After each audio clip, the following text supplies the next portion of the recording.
Graphic designers, tattoo and graffiti artists, animators, illustrators, painters, and even a jeweler make up the artist roster, which includes names like Snoop Dogg, Action Bronson, Ben Baller, Brittany Palmer, Jeff Staple, Tyson Beck, Alex Pardee, and more. Each artist will select their own MLB players and Topps designs from any year to craft a unique story. Ever want to know what Ronald Acuna Jr. would look like in a 1959 Topps design? Or how about Babe Ruth in a classic template from the 1970s? Now you can.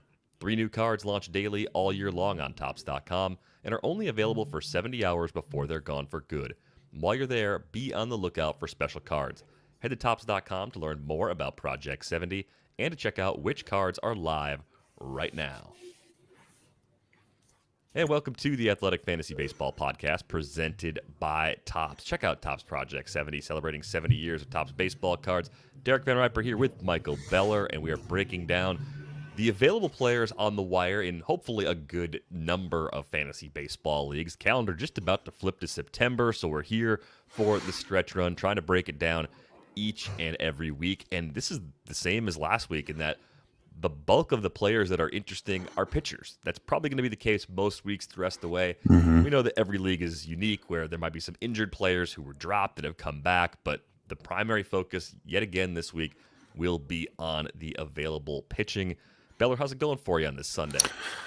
It is going good, DVR. Yeah, it's I think it's what we come to expect at this time of year. Obviously, deep into August. Calendar about to flip over to September. These are the kinds of players that are typically available in fantasy leagues, but just because they are few and far between doesn't mean they can't make a change for teams going forward. So it's still a good group of guys to break down. Yeah, we had one prospect debut last week, and there are plenty of leagues where he was not even available to be picked up last weekend. So we're going to start there. Edward Cabrera in Miami, I think, is a really interesting player to dig into. We're talking about a guy that I think was 20th on Keith Law's final prospect rankings list prior to the season. Dealt with some arm injuries that have slowed him down to this point in his career. I think it was right shoulder discomfort last year. This is a guy that I think can be maybe a sort of fantasy ace, actually, at some point in his career. What he's going to be down the stretch might be something totally different, but his matchup this week on the road against the Mets in the debut, I thought Cabrera looked, A, really good, and B, he pitched 6 1/3 innings. Just to see a young guy come in and be efficient enough to get that far into his first start, I think was a really encouraging sign. He'd piled up 3 double-digit strikeout games just prior to his promotion from AAA. Is he the best available pitcher out there in a good number of leagues this weekend? I think he's got to be the best available pitcher out there in a good number of leagues. And I would say that if we're looking at a wide array of guys, that he's probably the best pitcher who's generally out there. You said it. What puts him over the top for me, DVR, we know the prospect pedigree is there for him. And so that right off the bat is going to make him really interesting. But the 6 1/3 innings pitched that you mentioned, that's really what puts him over the top for me, because it signals to us that the Marlins are going to let him rip. The Marlins are going to let him do what he can do to his fullest extent for the remainder of the season. They're not going to treat him with kid gloves. There's not going to be any extreme pitch count on him. They're not going to let him go out and throw 120 or 130 pitches, but they're basically going to let him pitch to failure. And so I like that they have that already built in for him. So he's someone who pretty much regardless, I would have to be awfully stacked in the starting rotation to not be interested in him in any fantasy league. 15, 14, 12 teamers, I'm in on him. Yeah, the big part of that, too, is the home park. Gives him a lot of cushion for the home starts. This particular matchup on the road, this is a Mets team that's second to last in runs scored for the season. Like, they have struggled to put runs on the board, and I realize they've dealt with a lot of injuries, but they've been below average in terms of WRC plus, sitting at a 93. Even at full strength, they might be more like a league average offense at this point in the season. So a good enough matchup, even on the road, where I'd be comfortable turning Edward Cabrera loose. And I actually think it's kind of close depending on who else is available. There's a couple guys that have been banged up this year that could be out there that are on the same level. One of them is Carlos Carrasco.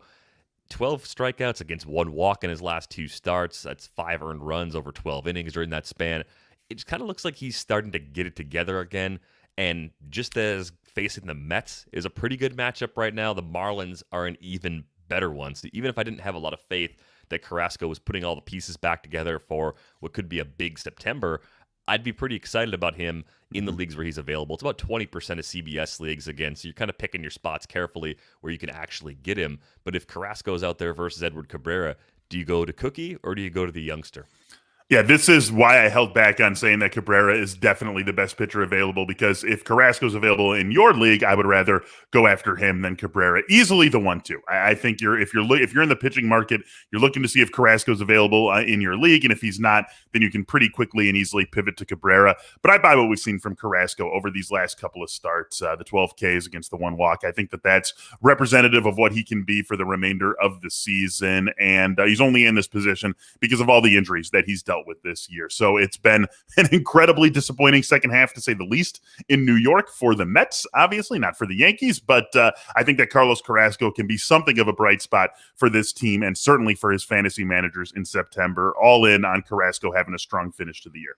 Yeah, I think I was watching the Mets cling to their very slim playoff hopes last night. Michael Conforto hit a big homer to sort of keep their season alive, give them a reason to keep it going here through the final weeks of the season. It's going to take a lot of things going right. One of them would be Carrasco pitching really well, and I think one of them would be Rich Hill pitching really well, and he'll get a matchup at home against the Marlins as well. It seems like people are all over the place with whether or not they actually believe in Rich Hill for the season, now sitting at a 4.11 ERA and a 120 whip, a little under a strikeout per inning, 115 Ks and 127 innings. I tend to err on the side of Rich Hill is still good, but I realize if you go back just a few starts, he failed to get through 4 innings twice against the Giants and against the Nats. So I know the ceiling most times out probably is that 5-inning mark, but he did it last time out against Washington, piled up 8 Ks along the way. It was easily the most he's had since, I think that 13K game way back in May. So where do you fall on Rich Hill at this point in the season, given the up and down nature, especially with the strikeouts? Yeah, it's the lack of consistency that has me leaning toward out more than in, but I just think he is what he is at this stage of the season. So the way that we maybe distill that into fantasy advice is that if you are looking for back-end pitching help, he certainly is someone who can fill that void, and then you just sort of have to take what you can get. I mean, you know what you're getting into with Rich Hill. You're not going to rely on him for deep starts. You're not going to rely on him for consistent production. It's just not the guy he's been this year, and it'd be ridiculous of you to expect him to suddenly be that guy down the stretch. We know that baseball is a sport that can turn over in a big way year after year, but guys pretty much are what their stats say they are on August 29th. And so Rich Hill is an inconsistent guy who can be solid, especially with the strikeouts when he's good, and can really hurt you when he's bad. And if you're comfortable taking a shot on a guy like that, Rich Hill fills that void, and he's going to get to start every single turn through the rotation the rest of the way. And so that availability is certainly nice. You like this matchup against Miami, I would go after him for this week, but that says nothing of the weeks beyond it. Yeah, I think he is very matchup dependent at this point in the season, but that's a matchup that I absolutely want to take advantage of for Rich Hill. Now, I'm watching the news on Sunday very closely for an update on Jose Urquidy, because of all these pitchers, he might be the guy that I like the absolute most from a pure skills standpoint. If he's back from the IL, it would be against San Diego. It's the Padres team that's really struggling right now. Petco, obviously still a very good place to pitch. So this is not a confirmed start, but it looks like Urquidy's making that last rehab start that he needs before coming off the IL from a shoulder injury on Sunday at the Sugarland affiliate. If we find out that Urquidy is cleared, how does he stack up to these other pitchers we've discussed so far? Right there in that Carrasco and Cabrera group for me, comfortably ahead of Hill. And I could argue, I could see where you would argue him over Carrasco and Cabrera. The one spot where I would maybe pull back just a little bit on Urquidy, a familiar theme for me, is Houston obviously wants a fully healthy, ready to go Jose Urquidy in October. And so maybe they build him up slowly in September. Don't challenge him too much, especially since they have the arms around the rest of that staff to pull it back or to take things slow. With Urquidy, that's purely my speculation. We haven't heard anything like that from Houston, and I suppose you could argue the other side that they want to get him ramped up and ready for October. So it's a lot of speculation, and that's why but because of that potential uncertainty surrounding just how deep he'll be pitching into games, that's why I put him more in the group with Cabrera and Carrasco rather than comfortably ahead of those two guys. Yeah, I think there is kind of a clear break either after Urquidy or after Hill, depending on whether you want to put Hill in this top group. But at least 3 very interesting pitchers, maybe 4, that are pretty widely available for the time of year at least. So definitely looking at those guys very closely. I think if I knew Urquidy were coming back, I think I'd actually sneak him to the top of this list. It'd be Urquidy, Carrasco, Cabrera, Hill for redraft leagues. Obviously, there's any sort of long-term component. Edward Cabrera probably is the most exciting of the bunch, followed by Urquidy, then Carrasco, then Hill. Hill, who knows if he comes back and pitches again next year. That's kind of an obvious thing kind of lurking in the background with him. Let's talk about Drew Rasmussen for a second. I didn't think we were going to talk about Drew Rasmussen on this podcast at all. I mean, I thought he was going to be a good reliever for the Rays after the Brewers sent him to Tampa Bay as part of the Willy Adames trade. And I was wrong. Drew Rasmussen stretched out as a starter and I think got to 5 innings last time out. I didn't really ever doubt the talent from Drew Rasmussen coming through the Brewers system. I was worried about the durability because he's had multiple Tommy John surgeries. But now that he's fully stretched out and getting used kind of like a normal starter, we at least have to think about him as a streaming option. The problem I saw looking at the schedule grid, he's got the Red Sox at home this week, and then he goes to Boston to face them again next week. So how deep does the league have to be, and what kind of circumstances would you have to be in to go after Rasmussen at this point?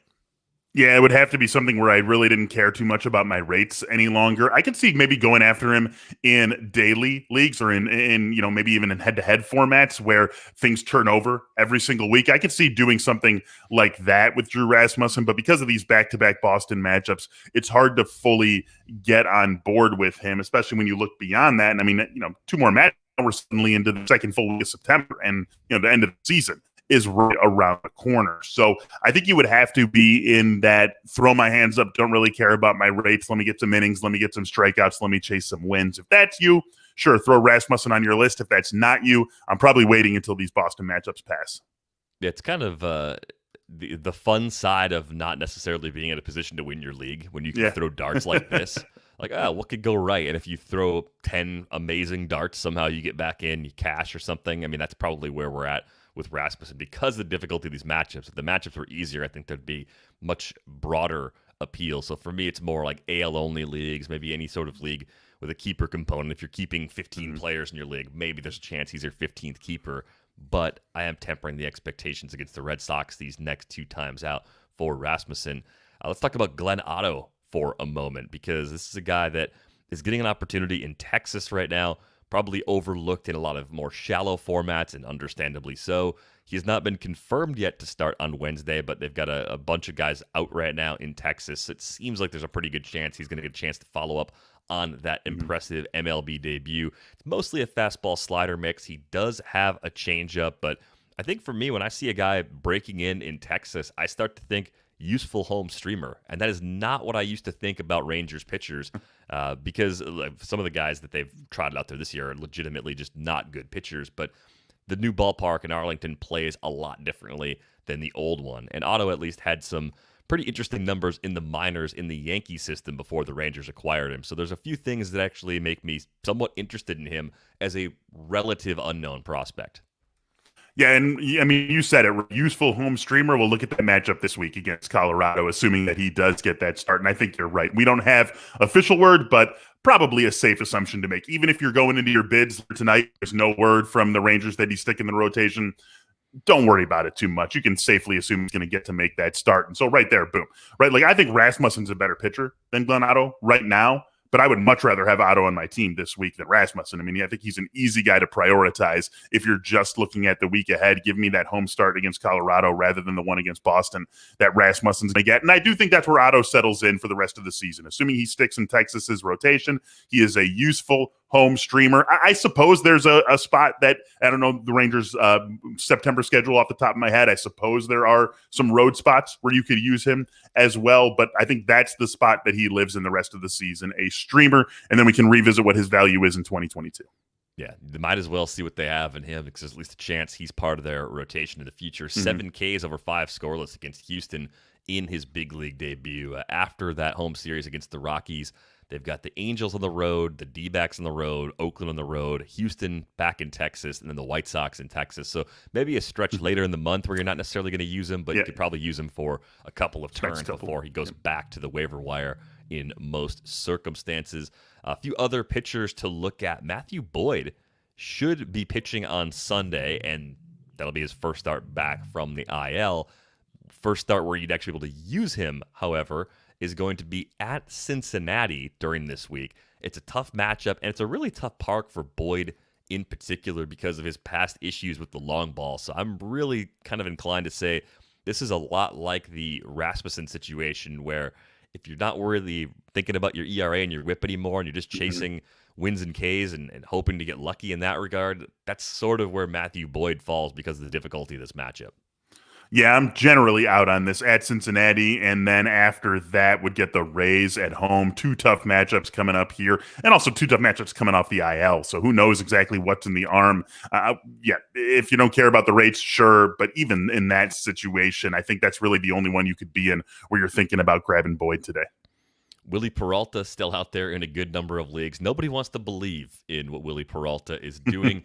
He gets a home matchup against Oakland, so not a bad spot. And then he's got Pittsburgh in the turn after that. So probably a couple of starts where you can use him if you're just looking for another arm. Maybe you've had some injuries or maybe you've got someone who's just been getting blown up in that last spot. Do you think Peralta has actually found a way to rediscover that 2014 form? I mean, a big part of this is that he's got that split change, which has been just a nasty pitch that he didn't previously have. You know, I think that he's at least recovering some sort of that form, DVR. Again, like I said, with respect to Rich Hill. It's August 29th. Guys basically are, or at least we have to take it face value as much as we can, what they've been for the bulk of the season, and Peralta's been an effective pitcher. So, yeah, I think he has regained something of that 2014, and you look at these next two matchups, Oakland and Pittsburgh, I'm going for Peralta before Rasmussen. I'm going for Peralta before Otto. I'm going for Peralta comfortably before I'm thinking about Boyd. You could use him for his next two turns, and there's a lot of value in that as we turn the calendar to September. Yeah, I think there absolutely could be. I just think we have this past association with him as a guy that couldn't stick in the back of a rotation. Therefore, we had no interest in him being part of the plan. Bailey Ober has been often on my rosters a few times this season. Off the rosters right now because of a tough stretch of schedule and pitching well, so that's a little frustrating. But he's made it through this difficult stretch in better shape than I expected, and now he's got at least a 2-start week here for us to think about. At the Tigers, a good first one, and then at Tampa Bay. In some weird ways, I almost would prefer to face the Rays at the Trop because it's a more pitcher-friendly environment. Sure. So I think this could actually work for people that are just looking for volume this week.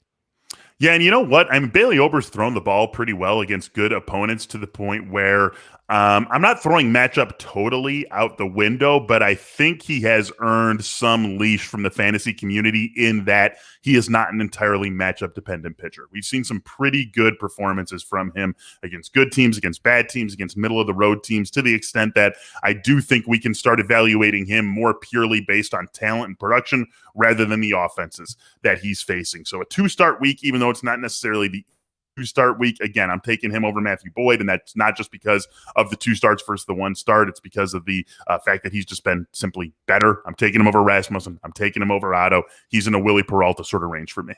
Yeah, this is a guy that's got 4 clear pitches, too. He's got a 4-seamer, a slider, a changeup, and a curveball, and I think that sort of makes the stuff play up a little bit, just having that deeper arsenal when fastball velocity is not necessarily off the charts good, kind of in that 92, 93 range most of the time. But Bailey Ober is really tall, has a different plane with that fastball too. It seems like it maybe sneaks up on hitters a little bit because of the extension that he can get with that delivery. We've also got Tyler Gilbert out here for a 2-start week, and I don't know how he's doing this. I didn't know how he threw the no-hitter a few weeks ago. Is this going to work? Is this going to be another happy week for the Tyler Gilbert fairy tale?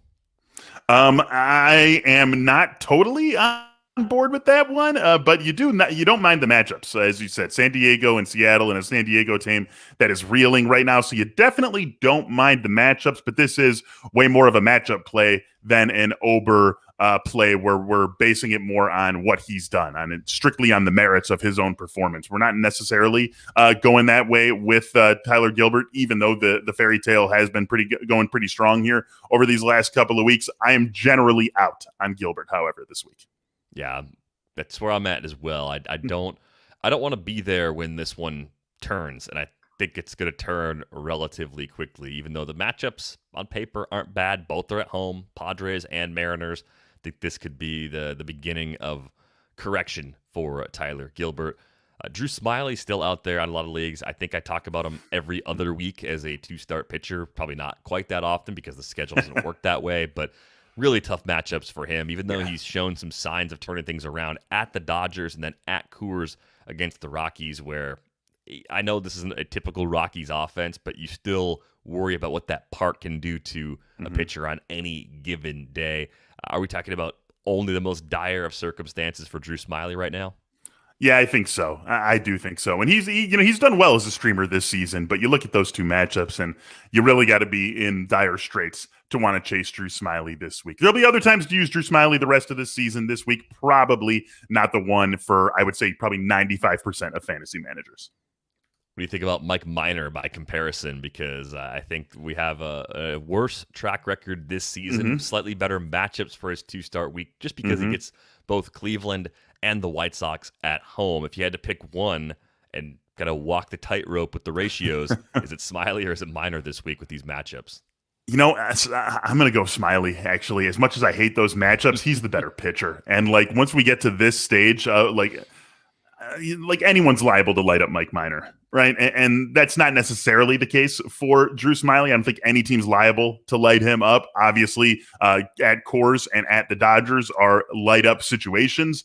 But I think there's more of a path to him pitching well enough in those two starts than there is to Minor, especially with that fully healthy White Sox lineup looming for him over the weekend. So if I'm picking one, I'm picking Smyly. But again, I would have to be in a 1-in-20 situation to probably be going after either of them this week. All right. That's the bulk of the starting pitchers that we have to get to for this week. So we got through them. And I think the next progression for us is always looking at the relievers. This group is woefully thin right now. Tyler Clippard was one of the few names that caught my eye, who's still available in a lot of mixed leagues. He's closing games for Arizona. Obviously not a good team, but at the same time, he's pitching well enough where I think this could actually work. I mean, if you just lost Daniel Bard, who is no longer the closer in Colorado, and you were still hoping he was going to turn things around and keep that job the rest of the way, Clippard would at least be a potential upgrade now that he seems to have pretty much full control of this job in Arizona, which is disappointing because if we had this conversation a couple of weeks ago and you said, who's going to be closing after the trade deadline for Arizona, I would have said, well, JB Bukauskas is going to be closing because he's the future, but he's not. It's Clippard right now. So is there anybody else out there like Clippard that you're interested in picking up as you try to chase down some saves here in the final month of the season?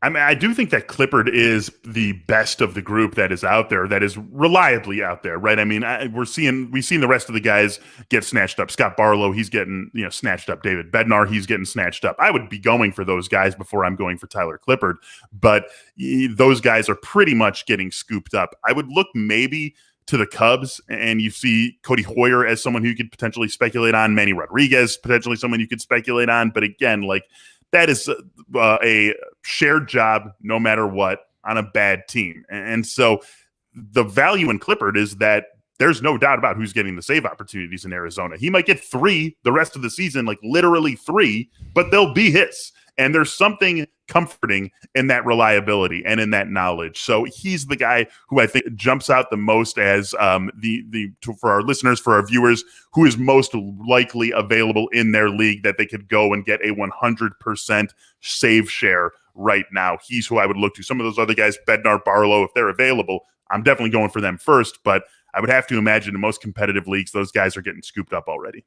Yeah, I feel like you're looking at Clippard or you're looking at Carlos Estevez, who is taking over that closer role in Colorado where Daniel Bard has been removed. But the Colorado closer train, we know that is a bumpy ride all the time. 4.08 ERA, 140 whip on the season for Estevez. I mean, for his career in ERA close to 5. Yes, he can miss bats, but he gives up homers, and he's been pretty hittable for a late inning reliever as well. So I actually prefer Clippard to Estevez if I had to choose between those two. And yes, Estevez is better than not having a source of saves if saves are still really clustered in your league. It's obviously a great time to make sure that you can even make up ground in saves, because if all you're really going to do is hurt your ratios or risk hurting your ratios and give away points in that category, that 2 or 3 saves you might get from someone like Estevez probably isn't worth the effort. So definitely something to keep in mind here now that we're almost into the final month of the season. Let's get to some bats, though. And we're going to start with Ian Happ because I think Ian Happ is actually turning things around in a pretty big way here in August, playing a ton for the Cubs because, of course, they've gotten rid of everybody. Who else is going to play? Right. His first 4 months don't matter because they want to play him. But he's hitting 268 with a 333 OBP and a 561 in August. There is still some legitimate swing and miss concern in the profile. He struck out, I think, in a third of his plate appearances this month, but he's walking 8.9% of the time. And he's exactly the kind of guy that in a lot of 10 and 12 team leagues has been on the wire for a few weeks just because of how bad things have gone for him this season. I actually like him as a bounce back candidate for next year already. And I think we're starting to see him lay the groundwork for that. Because the playing time is so solid, I think he's actually a really strong pickup this week in what is generally a pretty thin group of hitters. Yeah, I think so too. I think that's a really good call, DVR. And we actually got a question on YouTube from SGTSIV here asking if we could talk about some RBI and homer guys in a 12-team league. Well, I think Ian Happ certainly fits that bill. I think he's fine to use in a 12-team league. The thing you like about the Cubs for the rest of the season is that the guys who play are playing every single day. David Ross does he even look at a lineup card? I think he just like copy and pastes it every single day, the exact up into the next day because who else is going to play for this team? So Ian Happ's going to be playing every single day. He's going to be hitting in the top half of the order. And we know that even if he's not the shortened season version of a player that we saw last year, he is a much better hitter than what we've seen for the bulk of this season. Maybe not super consistent, but the peak should be higher and also more frequent. And I think we're seeing one of those go on right now. So Ian Happ, I think a very easy guy to get on board with for the remainder of the season. I mean, a month, right? 30 or so games left in the year. He's going to get 130 plate appearances the rest of the season. And there's a lot of value in that brand of playing time. Even with that lineup being really watered down, he's going to be near the top or at the top of the lineup too. So the production won't lag quite as much as it would if he were stuck in the bottom third of that order. I think a lot of the help on the wire this week is actually in the outfield. Bryan De La Cruz is a guy I picked up in NL Labor, I want to say maybe 2 weeks ago now. He's getting a lot of playing time right now, too. I mean, this is exactly like the first thing I'm sorting by most weeks on the waiver wire is at-bats for hitters. I just want to know who's actually getting time, who might not have been getting time before. And De La Cruz is a kind of interesting player. He was in the Astros system and has tools, like a little bit of everything that he can do. He can run a little bit, has a little bit of pop. We saw 12 homers in 66 games at AAA earlier this season before he ended up in Miami. So I think there's actually something here to get excited about. And I would say like Happ versus De La Cruz is kind of a toss-up for me where they're both available. I'd probably err on the side of Happ because he's already gone through the adjustment phase against big league pitching and kind of had to fail and figure it out a couple of times. De La Cruz, though, I think is a viable contingency option at the very least. He struck out a bunch so far in his season with the Marlins, but I still think even with that, there's maybe a little bit more bat-to-ball consistency for De La Cruz than there is for Happ. So I could see someone going after De La Cruz first if they can make up ground in the batting average category more easily than they can make up ground in homers and RBIs. I think that could determine where you go with these guys in a vacuum. If you're just looking for overall production, I agree with you. Happ would be my first play than De La Cruz, but he can do a little bit of everything, right? You said he can hit for a little bit of power. He can run a little bit. He's got those bat-to-ball skills, so maybe the batting average can play, not at the 350 level or wherever exactly it is right now, but it can certainly play at a 300 or 315 level for the remainder of the season. So gotta like that too. Definitely a nice guy to take a look at. Happ first, De La Cruz second in a general setting for me, but both guys who I think should draw plenty of interest later today on the wire. Yeah, since we're looking at outfielders, are you an Edward Olivares guy? Because he's back in Kansas City. The Royals aren't an Edward Olivares guy, that's for sure. It's so strange. I mean, I realize it's a very, very small sample, and it's been up and down, which makes it even more difficult to settle in for a hitter. But a 242, 273, 484 line, like, I mean, a 273 OBP is a guy that we're generally not that excited about, but he's shown some power, 5 homers in 66 plate appearances with the Royals this season. He's got a couple of steals as well. And he really just looks like the guy that has nothing left to prove at AAA at this point. This is his first time at the level this season, but in 63 games there, a 298 average, a 370 OBP, a 524 slug, 13 homers, 12 steals. I mean, that's a pace of basically a 30-30 season if we're talking about a full 162. So I think I understand why people are excited about him and why they want the Royals to play him. But when you see how much he struggled just in those little glimpses with the Royals, I can also start to understand why they've been so quick to jettison him from the roster when they've been at full health. I suppose I can see it too, but then at the same time, it's like this team's not playing for anything this year, and maybe Olivares isn't a everyday player in the future, but he could certainly be a useful guy, a fourth outfielder, a guy who moves around a little bit, can play multiple positions, and we're still talking about someone who's 25 years old. DVR, I mean, maybe a little bit old to have these huge hopes for him for the next 5 years of his career, but again, a guy who can be a useful player, and so that's just a long way of saying that he should be playing every day for this team. And 484 slug for this season in the 66 plate appearances that he's had with the Royals. So I think he's behind Happ comfortably. He's behind De La Cruz relatively comfortably as well. But if I'm in a deeper league and those guys are gone, or if I don't have the FAB dollars left to win those guys, I can see chasing Olivares today. Yeah, I think the frustration for a lot of people would be, why are you playing Michael Taylor over him? Like why are you? Guy. Because we know who Michael Taylor is as a player. We've seen enough of him. There was that little glimpse in April that maybe there was something more there, but it's power, it's speed, it's a low average, a low OBP, and great defense. That's fine. Like, you're trying to win games, and maybe you got to make a decision on those two guys. Maybe Taylor's glove is more valuable than Edward Olivares' bat, but it's late August. Your team's not going anywhere this year. Find out who the better long-term player is by playing the younger guy. Use the playing time you have right now as the valuable currency that it is to get some answers about Olivares. So I'm on the side that's frustrated, although I'm definitely not the one like tweeting about it every single time it happens. There's always people dropping notes in there like, hey, he's back, but he's going to be gone tomorrow. At the very least, they're going to probably play him against lefties because that was a situation on Saturday. Andrew Benintendi was on the bench in those circumstances for Olivares to play. Let's talk about an infielder in Texas who's been red hot lately, Andy Ibáñez. This is another one of those Nando All-Stars. I've talked about him a couple times on this show, I think, over the course of the season. And he's 28. He's a rookie. He's never had a chance in the big leagues before. And the minor league production's pretty good. Low K rates, acceptable walk rates most places. Not walking a ton right now in his first pass against big league pitching, but all things considered, this is actually a pretty solid debut at the plate for a guy that has an impressive minor league track record.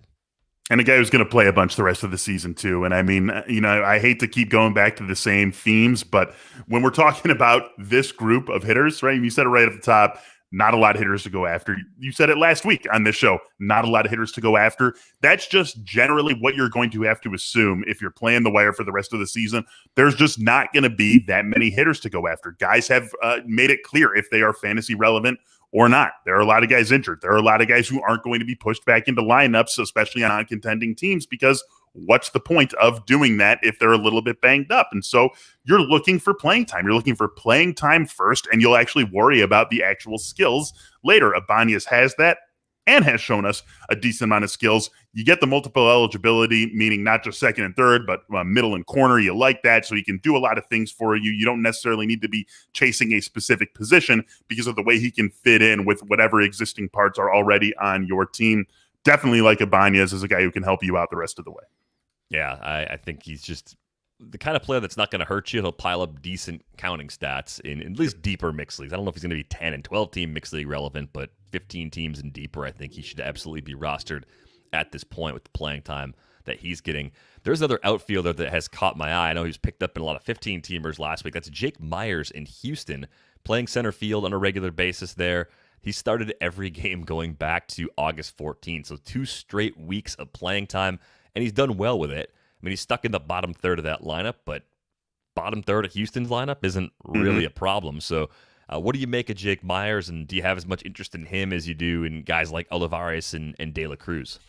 I think so, mostly because of because of that lineup that he's in. I mean, if you're playing every day in Houston's lineup, excuse me, you're going to have plenty of RBI and run scoring opportunities. So for that reason and that reason alone, I would put him in more the Olivares camp, and maybe even would go after him first ahead of Olivares. I wouldn't quite put him up into the Happ or De La Cruz group. I do think that we have a stratification there where Happ and De La Cruz are the guys you're going after first, and if you can't get them, then you look on to the next guys. But you love being invested in Houston's lineup, and especially a team that still needs to be mashing and winning games here, maybe get that number 1 overall seed on the AL side of the playoff bracket. You like that they're still playing for something in September. So I do think that he is someone who checks in third for the outfielders for me this weekend. Yeah, I think the thing that keeps Meyers stable playing time-wise for a little while at least is Chas McCormick is on the IL. So they got Kyle Tucker back from the COVID list, but they lost Chas McCormick. So I think Meyers holds a little more playing time, a little more consistency with the playing time than Olivares at this point. But I do think he's maybe just a notch below Bryan De La Cruz if you're in a situation where both of those guys are available. I did see Bobby Bradley is back, by the way. So if you're looking for cheap power, and I know that was something that was brought up on the stream, like I think Bobby Bradley could be that guy, but it's probably just that big side platoon role. I don't know how much exposure they're actually going to give him to lefties, and obviously there's always that downside risk in the batting average category with any player with that profile, but we've seen it with Bradley now for almost a half season's worth of plate appearances. There's still a glimmer of hope that he can get the K rate down a little bit, but we know the power's legit. Yeah, that's definitely true. And so, like, he's another one of these very predictable guys. I guess I sort of go back to Rich Hill and what we talked about with him. Like, you know exactly what to expect from Bobby Bradley. It's exactly what DVR just laid out. If that works for you, great. If it doesn't, great. Then move on and don't even think about him. But, like, don't expect him to be something that he very clearly isn't. Some other names that are catching my eye. I'm just looking at a couple of my more shallow leagues just to see, like, who's actually playing. Alcides Escobar is playing a lot right now. Like, do you believe in this at all? Like, not really. It's kind of weird that Alcides Escobar and Wily Peralta are both fantasy relevant again in certain circumstances. But yeah, and yet I'm still in my late 30s and not my early 30s. What the hell's up with that, DVR? It's funny how that works. But if you're just looking for infield playing time and need a contingency bid behind Andy Ibáñez, I would say that Alcides Escobar, because of the way they're using him, actually might be pretty high on that priority list as a fallback option. Some other names. Odubel Herrera is still out there in, like 70% of 12-team NFBC leagues. That's sort of surprisingly high availability just because his playing time has been consistent for a while. So I guess we could throw him onto that list of possible outfield options, more consistent playing time than Olivares. So at the very least, just kind of goes in the middle of that group if you're comfortable rostering him. Jesus Sanchez is back in the mix. I guess he could actually be part of the reason De La Cruz doesn't get every single day playing time. Finding a way to play both of those guys could be a little bit tricky. The thing that I'm looking for this time of year, though, and this is very individualized to every league, are the injured players that ended up getting dropped, because a lot of my leagues either have no IL spots or very limited IL spots. And for players who looked like they were going to miss most of the rest of the season or possibly all of the rest of the season who actually come back this time of year, you end up finding kind of unexpected gems on the wire because of fortunate injury news. One example of that for this week might be Yasmani Grandal. There's actually a handful of leagues out there where he had to be dropped, and he came back, and I think even though there's clear batting average risk, he's going to be an upgrade over the bulk of the catchers in the pool the rest of the way. Yeah, that is absolutely true. And it's funny. I living in Chicago. He got some weird hate from White Sox fans earlier this season, and then he comes back in his first game and hits a bomb, and it's like very clearly an upgrade for everything that they want to do offensively and defensively for that matter. It's just sort of an aside here, but yes, I mean, how many catchers is he not in a clear and obvious upgrade over? It's a small group of guys, and then again, slotting right back into that White Sox lineup, a full strength White Sox lineup, really now that he's back, is this the first time all season we've seen the fully formed White Sox lineup, just because Eloy was gone right off the bat? And so with Eloy back, Luis Robert back, like this is the first time we've really seen the White Sox lineup as Rick Hahn constructed it in the offseason. So something interesting to take forward for the rest of the season, and then when this team is in the postseason. But yes, Yasmani Grandal, if he's out there, go ahead and get him for sure. The Angels are giving Brandon Marsh and Joe Adell a lot of playing time. At this point, Marsh is more widely available than Adell. Any interest in those two Angels outfielders? I mean, I think what we're getting at with all of these outfielders that you're mentioning is that they're all they're contingency guys. Like, sure, I have interest in them, but it's after all the guys we've actually talked. It's actually after the guys that we want. It's after Happ. It's after De La Cruz. So that's really where these guys slide in. And again, like, we've said it with a few guys now, like we know what these guys are. We know what these guys offer. And so you find a way to get them on your team, that's fine. But like these are all contingency guys. We're talking about if I'm going after these guys, it's identical bids for all of them. I don't really care too much how I order them. I want those big guys first. And then if I have to settle for someone like Joe Adell or Brandon Marsh, so be it. But it's not someone who I'm really going after with any sort of vigor.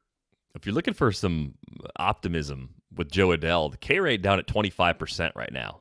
Again, very early for him just in terms of the overall body of work here in 2021. He's not nearly as available as Brandon Marsh is at this point. I think Marsh is only rostered in about 20% of leagues, whereas Joe Adell is rostered in about 80%. And right now I'm looking at, again, 12-team NFBC leagues, so anything deeper than that, Adell's probably gone. But that was the main concern with Joe Adell. That was the main reason why he didn't make the roster earlier this season. They wanted him to get the K rate down, and just seeing that number down through his first month or so worth of plate appearances in 2021 at the top level, I think that gives me a lot of hope for him for the future, because the power is legit. I think he's going to be a fixture there for a very long time, and whether or not he's able to cut the K rate down kind of determines where he ends up in the lineup long term. If he's stuck in the bottom third, it's going to be difficult for him to be a huge impact fantasy guy the way we wanted him to be as a prospect. But if he's doing enough at the plate, controlling the zone well enough to be a middle third or top third of the order hitter, especially in that lineup, when they get healthy next year, that's a team that should score plenty of runs with a healthy Trout, a healthy Ohtani, a healthy Rendon. You start putting secondary guys in there like Joe Adell, and suddenly they're at least going to score. Even if they can't prevent runs, they'll still go 78 and 84. They'll still find a way to go 78 and 84. Trout and Ohtani will be 1-2 in the majors in WAR by like a billion miles, and they're still doing, we just couldn't fit it all together this season. Yeah, that's absolutely true. But they will score a lot of runs along the way and probably be a fun team to watch because of their offense as a result. So just a glimmer of hope for Joe Adell as we go on this Sunday. But that is going to do it for this episode of the Athletic Fantasy Baseball Podcast. You can find Beller on Twitter at @mbeller. You can find me at Derek Van Riper. You can get our best deal to sign up for The Athletic at theathletic.com/fantasy baseball podcast. 50% off is the deal right now. It's one of the best deals we ever put out there, so be sure to sign up for that if you don't already have a subscription, because we've got fantasy football content. And if you didn't draft already, you got to have that panic moment of, what do I do? Fantasy football season is here. Get our draft kit. We got customizable rankings, so if you don't want to just take Jake's good rankings and work off those, you can actually mess with the numbers as much as you want and go from there. A lot of great articles, a lot of great strategy pieces to check out as well. And of course, check out the Athletic Fantasy Football Podcast if you're playing fantasy football as well. More Michael Beller than you can shake a stick at if you listen to that pod. So be sure to check that out. But that's going to wrap things up for this episode of the Athletic Fantasy Baseball Podcast. We are back with you on Tuesday.